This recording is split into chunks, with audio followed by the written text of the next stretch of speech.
This refresher course is an algebra refresher course, and today we're going to talk specifically about solving for a variable. This course might be a nice refresher for those who are getting back into a math class, where algebra was a required course prior to the class, a physics class, or any other classes where you might need to be solving for variables. We're going to look at three different things when it comes to solving variables today, and follow along.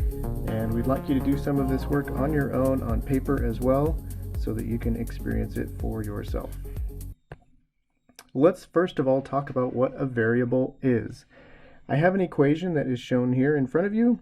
The equation simply says x is equal to 4 times y plus 10. Now in this case, what are the variables? The first variable that we have is x. X is just representing some variable that can change in value depending upon the other variables that are in the equation. What is the other variable in this equation? It is y. Now y in this case is similar to x, although it is going to be different numbers, and anytime y is a different number, it means x will be a different number as well. So that's kind of the foundation of an equation and the variables that might be in that equation. Now in this equation, we are saying specifically that x is always going to be a function of y plus an additional 10. So in this case, it is x is equal to 4 times y plus 10. We can also look at what y is going to be as a function of x. We will do that a little bit later. So let's go to the next screen here. Let's take the same equation, x is equal to 4y plus 10, and we're going to solve for x having been given a very specific value for y. Let's go ahead and clear the screen here. In this case, let's give y a value of 5. So I'm going to go ahead and show y is equal to 5. So now we're going to solve for x, knowing that y is equal to 5. So in this case, we're going to say x is equal to 4 times y. In this case, it's multiplied by 5, and then we're going to add 10. Now remember the order of operations here. We're going to do the multiplication first of the 4 and the 5 before we add the 10 to that. So in this case, we have x is equal to 20 plus 10, which ultimately is equal to 30. Okay, so we can say at the bottom, x is equal to 30 when y is equal to 5.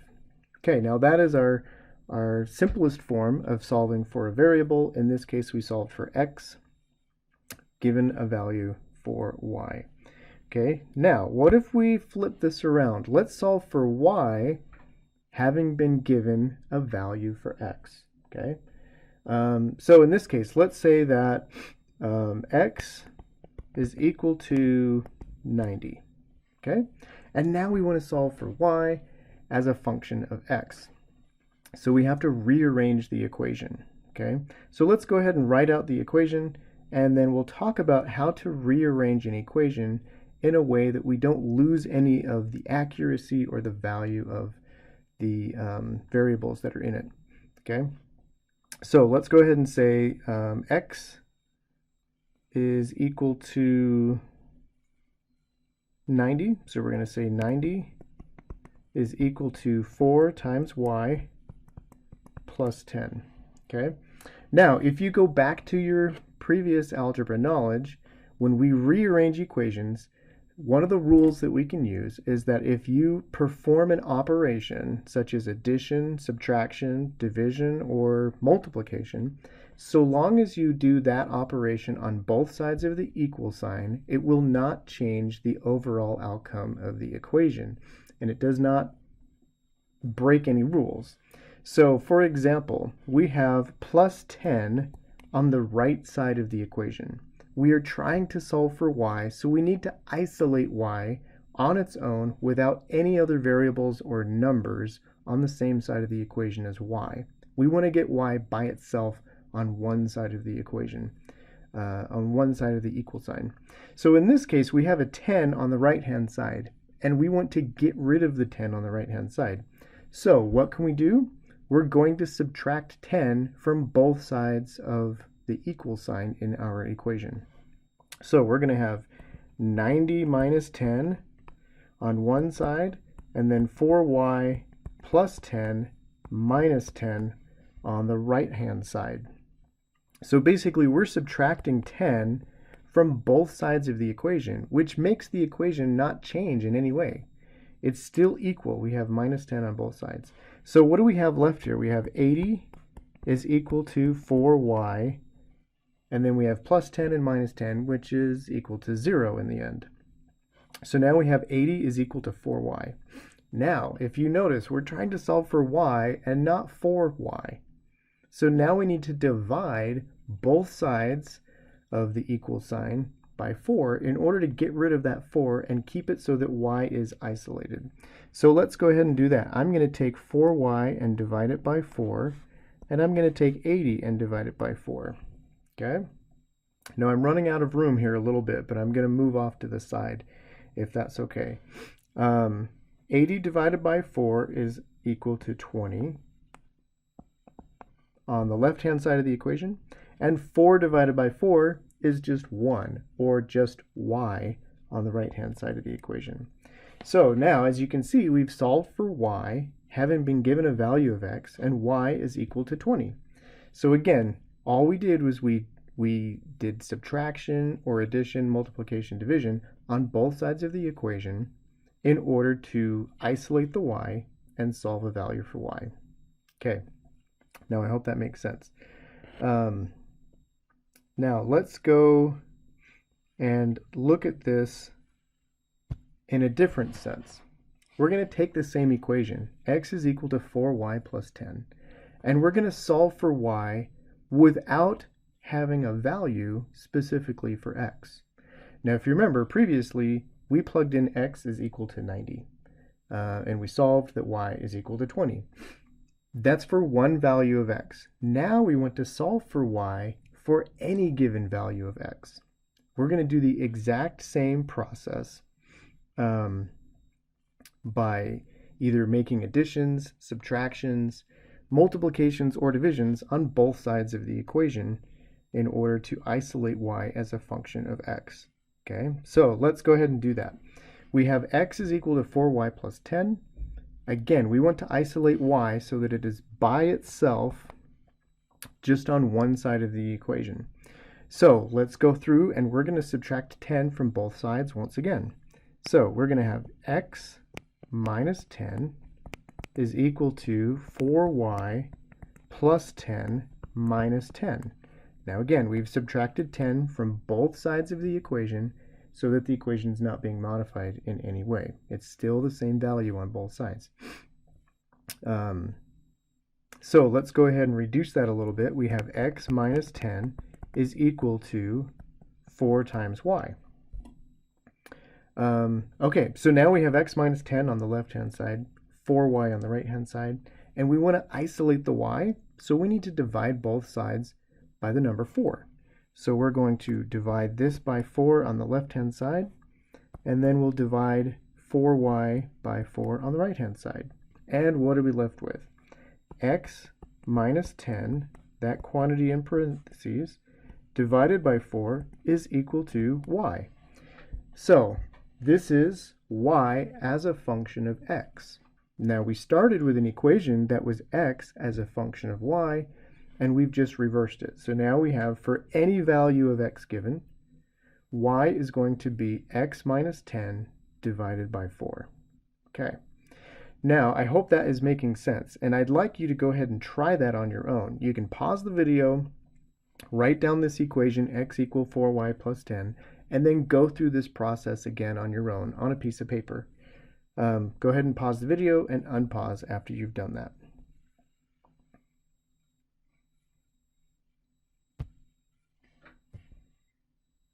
Okay, now we're going to take a look at solving for a variable when we have multiple variables. We don't just have 2 anymore, now we have 3. And you'll also notice there's no numbers involved. Now, this equation that I've shown here, f is equal to m times a. This is a common equation in physics. Force, F, is equal to mass, m, multiplied by acceleration, a, or force equals mass times acceleration. You may recognize that from physics if you have taken physics class or if you've read up about that.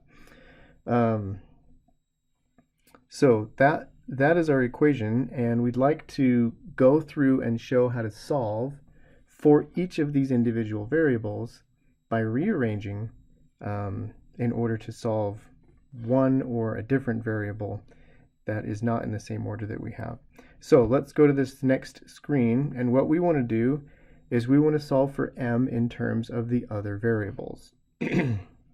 So let's go ahead and try that. We have f is equal to m times a, and we want to isolate m so that it is by itself on one side of the equation. Now, this should seem simple. If you'd like to pause now and do the work and compare your answer, go ahead and do that, and then unpause after you've done your work.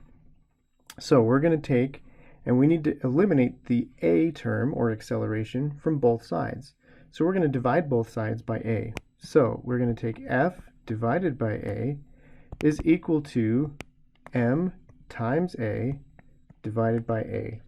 Now, if you know from what we have here, a divided by a, once again, is just the number 1. And so we can cancel that out, and we're left with f divided by a is equal to m. Now we have an equation that shows what m is as a function of f and a. So mass is always equal to force divided by acceleration. Okay? Now let's flip this around and try it again. We're going to solve for a in terms of the other variables. Very simple again. If you'd like to do this now, go ahead and hit pause, do it on your piece of paper, and hit unpause when you're ready to check your work. So what we're going to do here is, again, isolate a and try and get m on the other side of the equation. Let's divide both sides by m. We have f over m is equal to m times a divided by m. Again, m divided by m is just the number 1, and so we have force divided by mass is equal to acceleration a. We've solved for a as a function of f and m. Again, we're just rearranging. We can either add or subtract on both sides of the equation, or we can divide or multiply on both sides of the equation. Okay, so let's do a quick recap. Solving a variable. We can solve for a numerical solution using real numbers given the numerical value of other variables. You plug in those values, and then you can solve for the numerical value of the one remaining variable that you're solving for. You can also solve for a variable in terms of other variables, like we've done with force, mass, and acceleration. Okay, now remember the rules. You can rearrange the terms on each side of the equation using addition, subtraction, multiplication, and division. So long as you do the same operation on both sides of the equation, both sides of the equal sign, you're following the rules, and you can do that in order to solve for an individual variable or a numerical value. Now remember, when you approach a problem, sometimes you'll have multiple variables and multiple numbers for each of those variables. And it's kind of your choice. Do you want to plug in those numbers for variables at the very beginning in order to solve for the last variable? Or you can just use symbols, or those variables, all the way through the calculation and then plug in the number values for those variables at the very end. It's kind of your own preference.